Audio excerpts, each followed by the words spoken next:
ہم نے نوح کو ان کی قوم کی طرف بھیجا کہ پیشتر اس کے کہ ان پر درد دینے والا عذاب واقع ہو اپنی قوم کو خبردار کر دو۔ انہوں نے کہا کہ بھائیو، میں تم کو کھلے طور پر خبردار کرتا ہوں کہ اللہ کی عبادت کرو اور اس سے ڈرو اور میرا کہا مانو، وہ تمہارے گناہ بخش دے گا اور موت کے وقت مقرر تک تم کو مہلت عطا کرے گا۔ جب اللہ کا مقرر کیا ہوا وقت آ جاتا ہے تو تاخیر نہیں کی جاتی۔ کاش تم جانتے ہوتے۔ جب لوگوں نے نہ مانا تو نوح نے اللہ سے عرض کی کہ پروردگار، میں اپنی قوم کو رات دن بلاتا رہا، لیکن میرے بلانے سے وہ اور زیادہ گریز کرتے رہے۔ جب میں نے ان کو بلایا کہ توبہ کریں اور تو ان کو معاف فرمائے تو انہوں نے اپنے کانوں میں انگلیاں دے لی اور اپنے اوپر کپڑے اوڑھ لیے اور اڑ گئے اور خوب تکبر کرنے لگے۔ پھر میں ان کو بلند آواز سے بھی بلاتا رہا، پھر علانیہ بھی اور رازداری سے بھی سمجھاتا رہا۔ پھر میں نے کہا کہ اپنے پروردگار سے معافی مانگو کہ وہ بڑا معاف کرنے والا ہے۔ وہ تم پر آسمان سے موسلا دھار میں برسائے گا اور تمہارے مال اور بیٹوں میں اضافہ کرے گا اور تمہیں باغ عطا کرے گا اور ان میں تمہارے لیے نہریں بہا دے گا۔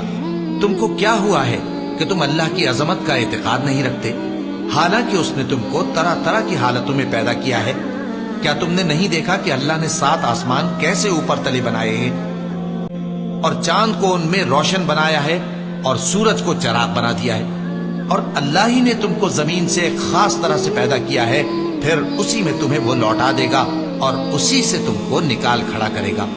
اور اللہ ہی نے زمین کو تمہارے لیے فرش بنایا تاکہ اس کے بڑے بڑے کشادہ رستوں میں چلو پھرو۔ آخر میں نوح نے عرض کی کہ میرے پروردگار، یہ لوگ میرے کہنے پر نہیں چلے اور ایسوں کے تابع ہوئے ہیں جن کو ان کے مال اور اولاد نے نقصان کے سوا کچھ فائدہ نہ دیا، اور وہ بڑی بڑی چالیں چلے اور لگے کہ اپنے معبودوں کو ہرگز نہ چھوڑنا، اور ود اور سوا اور یغوث اور یعوق اور نصر کو کبھی نہ چھوڑنا۔ اور اے پروردگار، انہوں نے بہت لوگوں کو گمراہ کر دیا ہے، اور تو ان ظالموں کو اور زیادہ گمراہ کر دے۔ آخر وہ اپنے گناہوں کے سبب پہلے غرقاب کر دیے گئے، پھر آگ میں ڈال دیے گئے، تو انہوں نے اللہ کے سوا کسی کو اپنا مددگار نہ پایا۔ اور پھر نوح نے یہ دعا کی کہ میرے پروردگار، ان کافروں میں سے کسی کو زمین پر بستہ نہ رہنے دے، اگر تو ان کو رہنے دے گا تو یہ تیرے بندوں کو گمراہ کریں گے، اور ان سے جو اولاد ہوگی وہ بھی بدکار اور ناشکری ہوگی۔ اے میرے پروردگار، مجھ کو اور میرے ماں باپ کو اور جو ایمان لا کر میرے گھر میں آئے اس کو اور تمام ایمان والے مردوں اور ایمان والی عورتوں کو معاف فرما، اور ظالم لوگوں کے لیے اور زیادہ تباہی بڑھا۔